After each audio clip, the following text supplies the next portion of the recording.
એ વ્યક્તિને પોતાને ખબર નથી સાહેબ કોને ફોર્મ ભર્યું છે એના નામે 150 ફોર્મ ભર્યા છે ભાજપ કોર્પોરેશનની ચૂંટણી આમાં છે એક પણ વ્યક્તિનું નામ ખોટું કપાણું સાહેબ અને એને ચૂંટણી દ્વારા ખોટી રીતે બોલાવવામાં આવ્યા બીજી વાર સાહેબ તો અમે ચૂપ નહીં બેસી એની તમામ જવાબદારી સાહેબ આપણી અને તંત્રની રહેશે.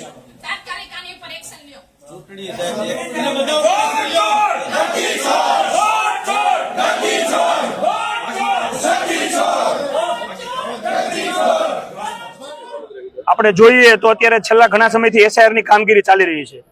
એસઆઈઆર ની કામગીરી અંતર્ગત લોકોના મતાધિકાર છીનવવાનો આ ભારતીય જનતા પાર્ટી અને ચૂંટણી પંચનું જે મિશ્ર બેનું રહ્યું છે મિલીભગત, એ અંતર્ગત અમે આજે વોટ ચોરનો વરઘોડો લઈને અહીંયા કલેક્ટર ઓફિસે પહોંચ્યા છીએ. ખાસ કરીને એ મેસેજ આપવા માંગીએ છીએ કે ચોક્કસ સમાજના મત અધિકાર છીનવાનું જે આ ભારતીય જનતા પાર્ટી અને ચૂંટણી પંચ પાપ કરી રહ્યું છે એના વિરોધમાં કોંગ્રેસ પક્ષ બંધારણને મારનારું છે અને કોઈ પણ લેવલે કોઈ પણનો વોટનો અધિકાર છે ન છીનવાય એની જવાબદારી એક વિપક્ષ તરીકે અમારી છે.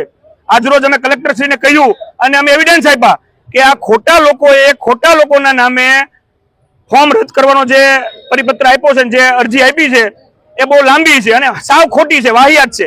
એના ઉપર તાત્કાલિક ધોરણે લોકશાહી ઢબે ન્યાય સંહિતાને આધારે ગુનો દાખલ થવો જોઈએ અને એના ઉપર એફઆઈઆર થવી જોઈએ અને તમામે તમામ જે ખોટા ફોર્મ નંબર 7 જે જમા કરવામાં આવ્યા છે, જે બીએલઓ ની કામગીરી ઉપર શંકા ઉભી કરનારા છે, પોતે સરકારી માણસો જે બીએલઓ નિષ્ઠાથી કામગીરી કરી એના ઉપર આ સવાલનું એક કામ છે. એના વિરુદ્ધમાં આજે કોંગ્રેસ પક્ષે કલેક્ટરશ્રીને ચોખ્ખા શબ્દમાં કીધું એક પણ વોટ અમે આપવા દઈએ નહીં. અમને પણ ખ્યાલ છે કે આ ભારતીય જનતા પાર્ટીના કાર્યાલયથી જ આ બધા ફોર્મ દેવામાં આવ્યા છે અને બધાને ટાર્ગેટ દેવામાં આવ્યો છે. અમે આમાં ચૂપ નહીં રહી, કોઈ પણ નો એક પણ મત અમે કપાવવા નહીં દઈ, અમારી લડાઈ ચાલુ રહેશે. નવીનતમ કાર્યક્રમ કરવામાં આવ્યો તો શું કેવો કાર્યક્રમ હતો? કાર્યક્રમમાં મેં કીધું એમ કે વોટ ચોરનો વરઘોડો, આજે તમે જોવો કે આ વોટ ચોર જે લોકો છે એનો વરઘોડો લઈને અમે આવ્યા છીએ. અમે એમાં અમારી સાથે ગધેડા હતા અને અમે એને લઈને કલેક્ટર ઓફિસ સુધી આવ્યા છીએ અને એમાં સૂચના હતી કે આ વોટ ચોરનો વરઘોડો છે અને એમાં આપણા ચૂંટણી પંચના જે મુખ્ય અધિકારી છે એમનો ફોટોગ્રાફ છે, બધું હતું. કેટલા ફોર્મ તમારા ધ્યાને આવ્યા છે? આ લોકોએ બલ્કમાં ફોર્મ આપ્યા છે. સમગ્ર જિલ્લાની વાત કરો તો હજારોની સંખ્યામાં છે, પણ આવા એક પણ ફોર્મ સાચું નથી.